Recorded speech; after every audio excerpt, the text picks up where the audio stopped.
Hello and welcome to the very first episode of Restoring the RAV. Now this is part of a mini-series I decided to create where I take this 2003 Toyota RAV4 and fix a lot of its faults. Now this being the first episode, I decided I'm going to fix the clutch and replace it because obviously when I bought the car it was pretty worn out. Now if you had watched the introduction video of this vehicle, you'll know that there's a lot of faults with the vehicle, and this being the most important, of course. In this video, I decided I'm going to show you most of the steps. I didn't want to do a full-on tutorial as that could take a long time and you'd probably fall asleep at some point.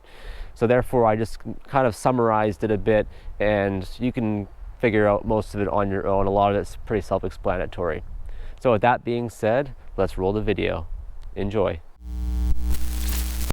All right, so we've already started the work on the replacing the clutch in this vehicle. Unfortunately, I didn't film all of it in the beginning. I'm terribly sorry for that, but some of it's pretty self-explanatory. You know, get the vehicle on jack stands, remove the front wheels, and we've done that. Now, a couple things I like to note in case you're wanting to kind of follow this more as a tutorial, you can definitely do that. Problem with the wheels and trying to get those off is removing the drive line into the transmission from either side. And we kind of ran into an issue where we wanted to make it simpler, so we decided just to remove the tie rod, and then that way we can just pop it out to make it easier. Now that we've done that, we have to remove the starter off the transmission.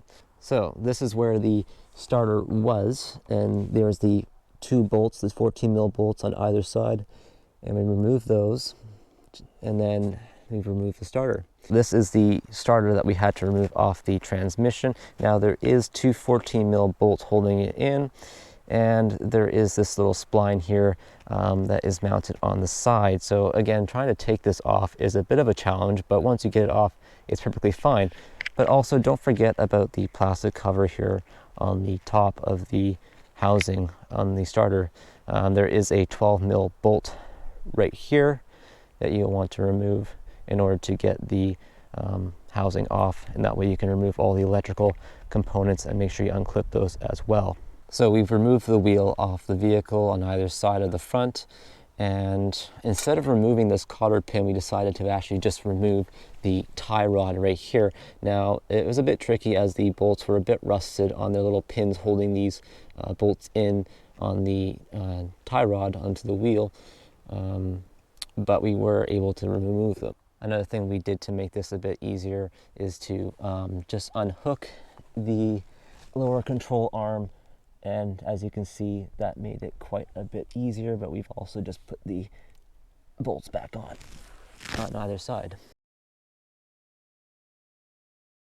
So this is actually day 2 now of removing the transmission out of this RAV4, and to say it's been easy is kind of a overstatement, I guess. It's definitely not been easy, to say the least, but having help definitely made it a lot better. Now, we worked on this vehicle for about 5 hours yesterday into the evening to the nighttime, and then now it's in the morning the next day, and we've now, as you can see, removed the transmission. Mostly just a lot of little things along the way that made this a bit tedious, a lot of bolts and a lot of things that can get kind of hung up on. But fortunately now it's removed, everything's fine, the transmission looks good, and we now just removed the clutch, and I'll show you that in just a moment what it looks like. I have the actual clutch here, and as you can see all the dust coming out now. It's kind of normal for it being in there that long. Now I am going to show you what we did, at least most of the steps for taking the transmission out, so let's get to it. Now this is the axle on the left side of the vehicle. We took that out in the very beginning. So something we decided to do on this side was actually to remove the brake caliper and the drive hub there, just to make it easier to get the axle out on this side. And there's a reason for that. If you look at it, this is the axle going into the transmission, and it's rather long, so it was very tedious to try even just attempt pulling it out without doing any damage or anything like that. So again, highly suggest just disconnecting it from the strut and then just taking it out from the side rather than just having to remove the little cotter pin in here. Again, we didn't have the tool, so we just kind of improvised and decided just to remove the strut So this is where the transmission would lie in the engine bay here. You can see down there, that is the flywheel. And then there was an awful lot of bolts. So when you're removing this, just be sure to check for any bolts. Again, it's kind of tedious, but there's definitely a lot of hidden ones, especially more near the back here of the engine. So be sure to check for that. Now, fortunately, we didn't have to remove the exhaust. It's still intact. But of course we had to remove the drive shaft. We did disconnect the mounting bracket in the center of the vehicle, and we were able to pull it out as we were able to loosen up the transmission. This is the inside of the transmission. I know it's kind of hard to see on camera, but again, that is the spline right there. It's actually in good shape, no play or anything like that. And then you have the fork. So I am going to be cleaning this out pretty thoroughly. I'm going to use some brake cleaner and just give us a good thorough clean. I'll show you that in a moment. So this is the inside of the transmission. I've already taken out the fork here and the old throw-out bearing. As you can see, this is all the old clutch dust and debris inside there, the transmission. I'm going to now clean that out pretty thoroughly with using some brake cleaner. And to do this, I highly recommend, for safety, of course, wearing a mask and gloves and also some eye protection. Now I'm going to be using, again, brake cleaner to clean out this, so it should be relatively straightforward. All right, let's get to it.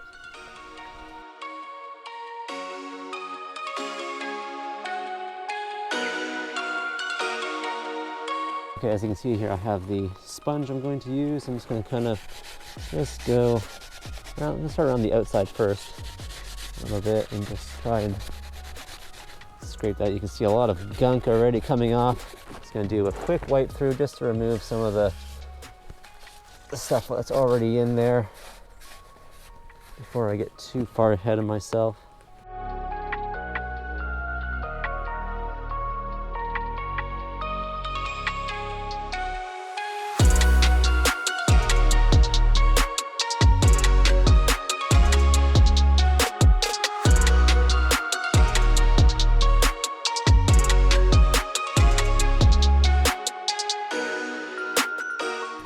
Again, it's making a huge difference already.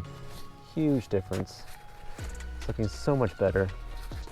Okay, as you can see, it's already starting to look better, and that's just the second wipe down with a towel, and it's doing pretty good. So that's just brake cleaner and just a towel that I've used to clean this so far. So now I'm going to hit it again with some more brake cleaner, and I'm actually going to use this end of the sponge and kind of really scrape it off.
Hi. Yes, Lakota, hello. We got a little helper here. Yes, you brought me a stick, thank you. All right, so that is now cleaned on the inside. A lot better than it was before. Again, still not perfect, but a lot of it's just, you know, permanently caked on stuff, and it wouldn't be really worth the time to try and remove it. Now the outside here, I'm actually gonna go around the outside one last time, and I'm actually going to use this hard side again just to really get this stuff off here. Looks like the person who changed out the clutch last time had used some adhesive, and when we were trying to remove the transmission, we noticed it was kind of getting hung up on, especially around this side right here. You can probably see with my thumb, this area right here. It looks like some white adhesive. I don't know why they would do that, but anyways, so I'm going to try and clean this up a little bit more.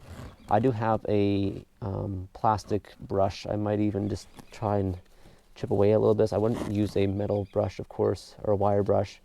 I would just use a plastic bristle brush just to maybe try and scrape off all this glue / adhesive off the rest of the bell housing here. I'm also now just going to clean the fork. I'm going to get it all nice and ready to go and ready for install again. So let's do that.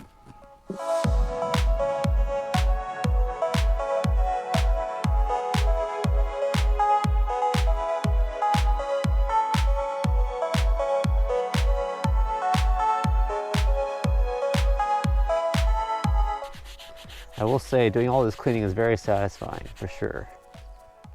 So the clutch fork is now all clean and looks a lot better than it did before. And of course the inside of the transmission looks a lot better than it did before. Again, it's not gonna look brand new, but I did get a lot of the heavy caked on deposits out of there. So again, it looks a lot better. So this is a side-by-side comparison of the throw-out bearing. And as you can see, this is the old one, of course. Looks like it's been well used. This one's all nice and new. So let's get this one installed. So next thing we need to do now before we install the fork back in the new throw-out bearing is I'm going to put out some spline grease, which was included in the clutch kit, and put that on the spline here. Not a lot, just a very thin layer. Okay, next I'm going to put some also on the fork here. Not a lot, just enough. So I kind of skipped ahead here and just already put the throw bearing on the fork. Again, I just, as I showed previously, just lubricating all these spots where they meet up here. Now, I'm going to just use a little bit of anti-seize around here. Just a little bit. I'm going to use my glove too and just kind of spread it around. We don't want a thick layer, we just want just a little layer. There we go. And I just put that on the little pin there. That's now done. Okay, so now I'm going to reinstall the clutch fork here. There we go, that's good. Clutch fork is now installed. And now we can go install the new clutch and flywheel. Okay, as you can probably see, we've had some torrential downpour, and that's kind of the unfortunate part about working outside. So if you do have a garage, of course, definitely use it, please. So now I'm going to replace the clutch in the vehicle and install the new flywheel. And I'm also actually going to replace the rear main seal as well, because I'm trying to do as much preventive maintenance while I have the transmission out, because I don't want to be doing this, 5 months down the road if something goes wrong. These are the bolts holding the flywheel onto the engine. I'm going to grab my breaker bar and 12mm socket and break them loose. As you can see now, the flywheel is just spinning. That's because there's nothing to lock it into place. So I'm going to grab a wrench and put it into place and lock it in. Okay, so using one of the old bolts from the transmission, put that back on, and using the open end of the wrench and slide the closed end on the flywheel and put the open end mounted to the bolt. And there you go. As you can see, this is the old flywheel and it's pretty well used. It looks like the original, so I'm just going to replace it. But of course, I'm going to use the old bolt to mount the friction plate back on. Okay, so with the flywheel now gone, I'm going to do some preventative maintenance on the vehicle and replace the rear main seal. They're so cheap, you might as well just do whatever you can while you have the transmission out. I'm going to now clean it with some brake cleaner just to get rid of the gunk and around it, and then remove it and then install the new one. So I've now changed out the rear main seal, and this is what it would look like.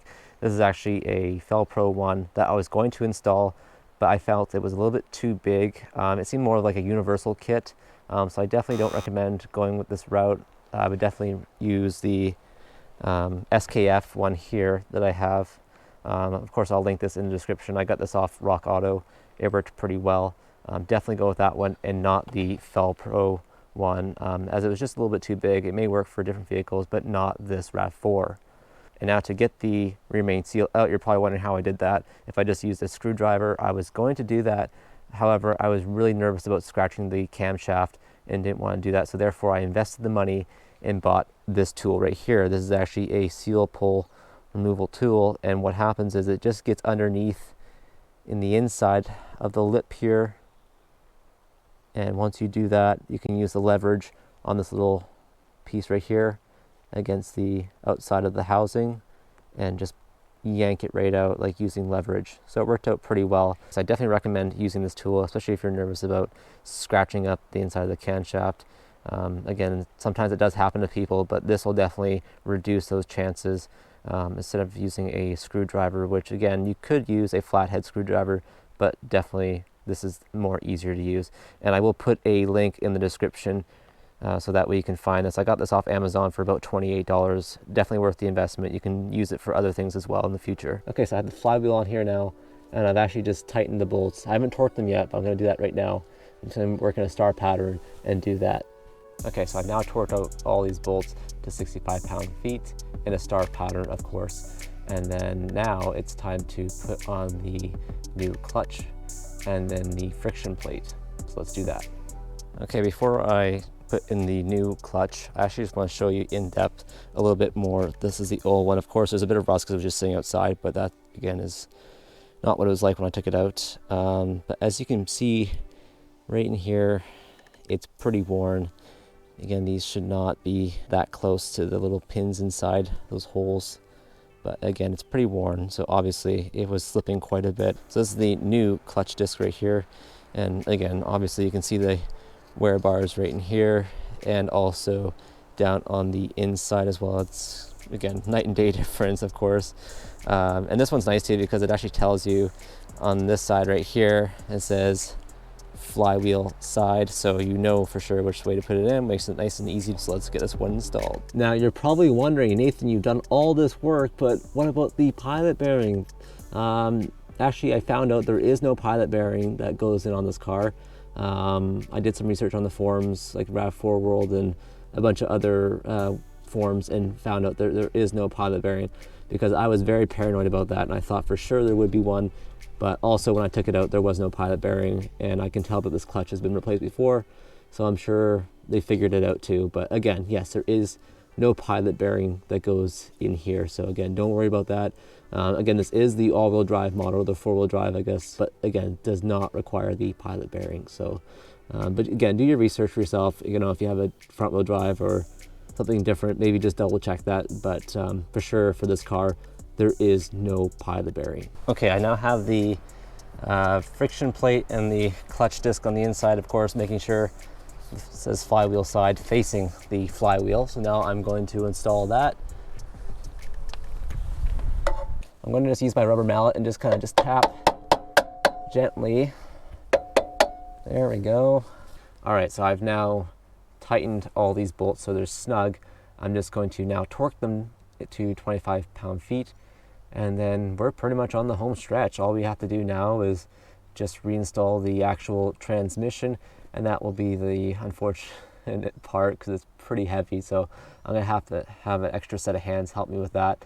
And fortunately, we have our alignment tool here, so we're gonna use that to help us align the spline from the transmission side of things. So until then, I will talk to you soon. All right, I'm gonna start it up and pray that it works. Yes, it starts. All right, now the question is, does it actually go anywhere? Is it actually gonna move for us? Let's see that now.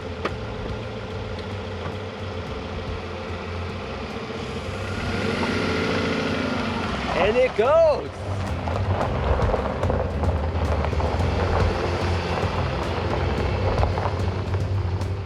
I hope you enjoyed today's video. Hopefully it was helpful in some way to you, especially if you have this particular vehicle. And again, as I said before, a lot of the principles apply to many different types of vehicles when changing out the clutch.